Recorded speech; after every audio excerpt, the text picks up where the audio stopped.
Christmas. Remember my coming into the world with gratitude and joy, for it signified for you an act of immeasurable love and compassion. A light came to you which was intended to illuminate for you the path out of the spiritual darkness of night. An era of utter hopelessness came to an end for you humans and a new period of development began. The path was prepared for you which led back to me again. And this path was exemplified for you by the man Jesus, who accepted this mission for love of me, and you, his fallen brothers. For he wanted to return my children to me, who have been distant from me for an infinitely long time already and who languished in deepest wretchedness.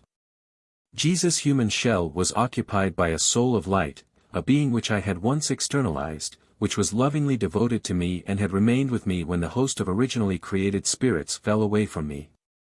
This soul sheltered within the infant Jesus, and miracles over miracles already testified at its birth to the divine spirit which inhabited this infant. Yet Jesus, the human being, had to start his life like any other human being. He was born of Mary, the Virgin, who was so exceedingly immaculate that she was able to give birth to the divine infant without ever having sinned. This Jesus soul had to enter a pure body because I myself wanted to take abode in his human external shell, and therefore his body remained pure and without sin, for although the beings of darkness constantly exerted pressure on him with the intention to make him fall, he nevertheless resisted them and redeemed all impure spirits clinging to his soul through his greater than great love. He resisted all temptations and spiritualized everything unspiritual which pestered his body. Because he lived in this material world, he made it compliant with his soul's wishes, for he was full of love, and love conquers everything, even the greatest enemy. Jesus, the man, first had to bring all still immature substances clinging to the body to maturity. Only then was I, the eternal love, able to take abode in him, and only then was it possible to conclude the great act of compassion, which he wanted to accomplish for the guilt of sin on behalf of the whole human race. When I descended to earth, when the infant Jesus was born, my spirit was in him, because the earthly body sheltered a perfect soul within. Thus it was intimately united with me, enabling me to express myself through him. And events took place during his birth which you would like to assign to the realm of myth, but which truly happened, for everything is possible for a perfect spirit. However, only a few experienced these miracles pertaining to the child Jesus, whose hearts were full of love and who recognized in Jesus the promised Messiah and worshipped him.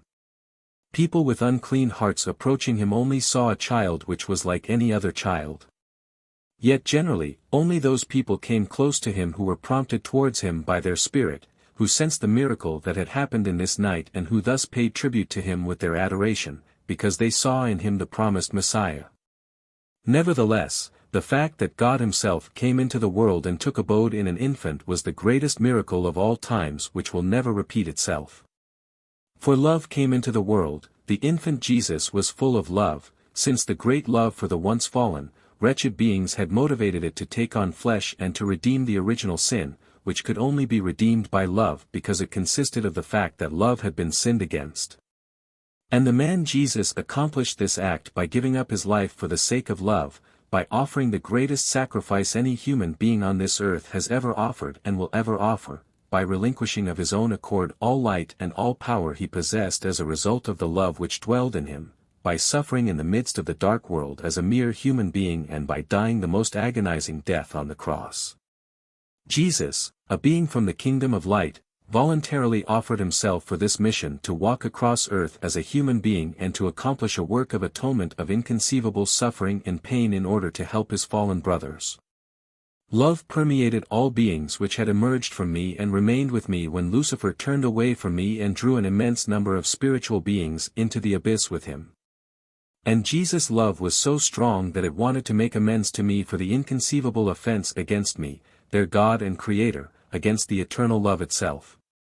And I accepted this love which Jesus offered me, and thus also his sacrifice, because it was made by love and because the original sin could only be redeemed through love.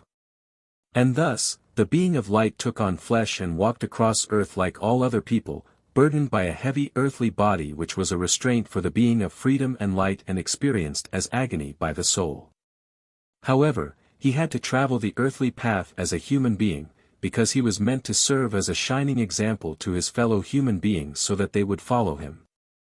He had to fight against the same weaknesses and oppositions which burden every person by nature, because all failings and flaws had to be disposed of by way of the work of improving the soul.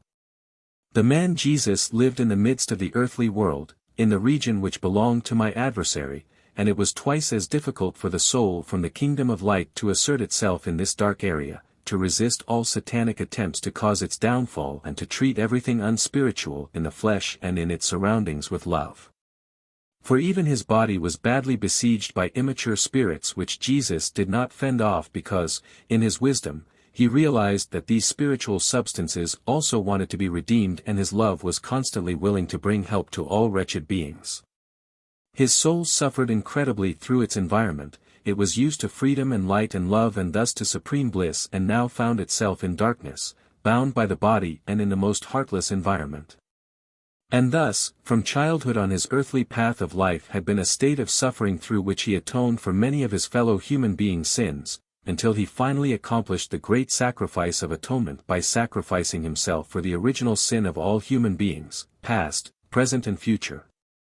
You humans will never be able to comprehend this act of compassion, for no human being would have been able to take such an extent of suffering upon himself in awareness of its conclusion, for he was constantly mindful of his end which did not allow any joy to arise in him. He had human feelings and lived through it all in a state of fear which was caused by every thought of the forthcoming event.